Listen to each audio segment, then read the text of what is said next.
So we're now going to continue with our discussion of valid arguments using truth tables, and we're going to look at a second example.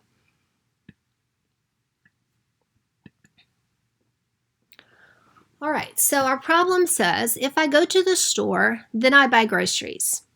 I did not go to the store. Therefore, I did not buy groceries. Remember that the first step is to identify the statement that makes the premise 1, the premise 2, and the conclusion. And remember also that it's probably easiest to start with your conclusion. Remember that your conclusion is going to follow the word therefore. So our conclusion in this case would be, I did not buy groceries.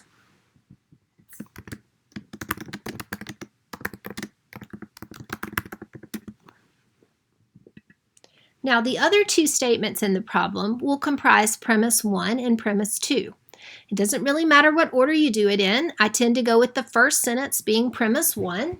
So I would say, if I go to the store,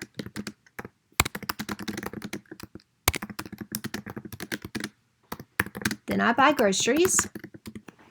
And premise 2 would be, I did not go to the store. So that is the first part, is to take the three statements and label them premise 1, premise 2, and the conclusion. Then we're going to work at translating those three statements into symbols. So again, when I look at this first premise, I notice that the first premise is an if-then statement. So I know that if it's an if-then statement, it's going to set up P arrow Q. So I'm going to go ahead and kind of write this out to the side. P arrow Q is how I want this statement to be. All right, so with that in mind, I'm going to come off to the side here and I'm going to label the P, or write down what the P is, and then write down what the Q is. So remember, find your connective, which is really the then in the problem. To the left, you're going to have the P, and to the right, you'll have the Q. So the P will be, I go to the store.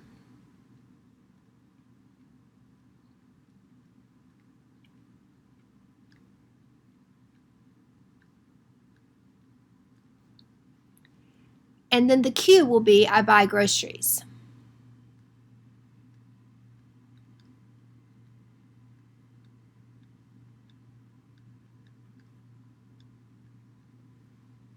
All right, so with that in mind, if I have it labeled that way, where P is, I go to the store, and Q is, I buy groceries.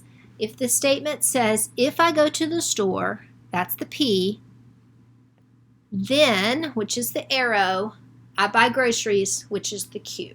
So we've translated the first premise into symbols. Okay, premise number 2 says, I did not go to the store. So I know that P is that I go to the store. So if it's saying I did not go to the store, that's the negation of P. And the conclusion says, I did not buy groceries. Well, I've identified Q to be the scenario where I did buy groceries. So if our conclusion is I did not buy groceries, then that's going to be the negation of Q. All right, let's put this together into a statement that we can construct a truth table for. So remember, the way that we do this is premise number 1 and premise number 2, the implication arrow to the conclusion. So I write down premise number 1, which is P arrow Q. I put the and symbol, and I do premise number 2. Okay, so this is standard. This is how you're going to work every problem. You're going to connect your premise statements with an and. Then you're going to use your arrow that says implies, and you're going to put your conclusion. All right, so the statement that we want to go to the truth table and work is this statement right here. Okay, so let's do that. So let's go to our truth table. I'm going to rewrite our statement at the top so that we'll have it for reference.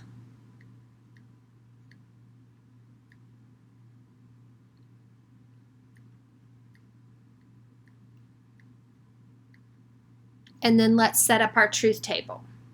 All right, so again, we know that we always start with a P column and a Q column. The P column has 2 true values, 2 false values. The Q column alternates true, false, true, false. All right, so let's look at what else we need to do. So to begin with, I need this part of the left-hand side. So I have the P and the Q, but I don't have the one where I have the arrow in between. So that's going to be the first thing that I'm going to work on is P arrow Q. All right, so let's copy for a second. So underneath this P, I'm going to copy my P values. So T, T, F, F. I'll copy my symbol down. So that's the arrow. And then I'm going to copy my Q values. So TF, TF.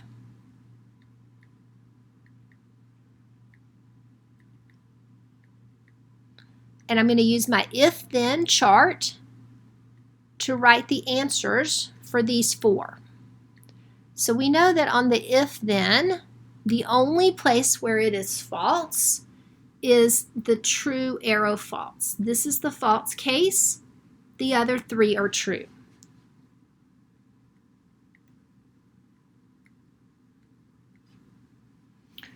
All right, let's look back at our problem. What else do we need? So moving to the right, the next thing I'm going to need that I don't have is a negation of P. All right, so let's add that in on our next column, the negation of P. We'll look at the P column and we'll write down the opposite values. So instead of true, true, false, false, we're going to write down false, false, true, true. All right, still working on the left-hand side. We now have the 2 pieces. We need to put them together with the and. So I will do P arrow Q. And then the and the negation of P. And again, we'll copy. So for P arrow Q, we're going to copy the answers that we came up with.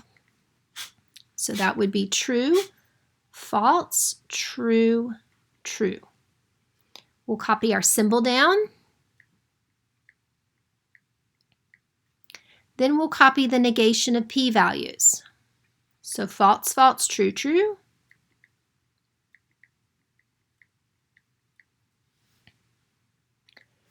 And then we'll work on answers for these 4. So these are and statements. I know that the only way an and statement is true is if they're both true. So these 2 are true, but the other 2 are false. So now we've completed the left-hand side of the statement. So let's look at the right-hand side.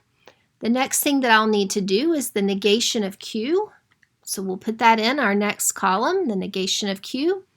We'll look back at our Q values and we'll do the opposite. So we'll do false, true, false, true. So now we've handled the right-hand side. So we're ready as a final step to put the entire problem together. So I'm going to write the whole thing right here.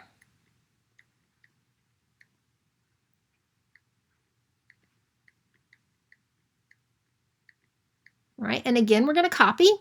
So this part here on the left is going to be these answers. So false, false, true, true. We'll do our arrow. Remember that that implies goes to an if-then in this final statement. And then we need the not Q. So we'll copy these. FT, FT. All right, so now we need to use our if-then table to come up with our final answers. So again, remember that on the if-then, that this is your false case and all of the other cases are true.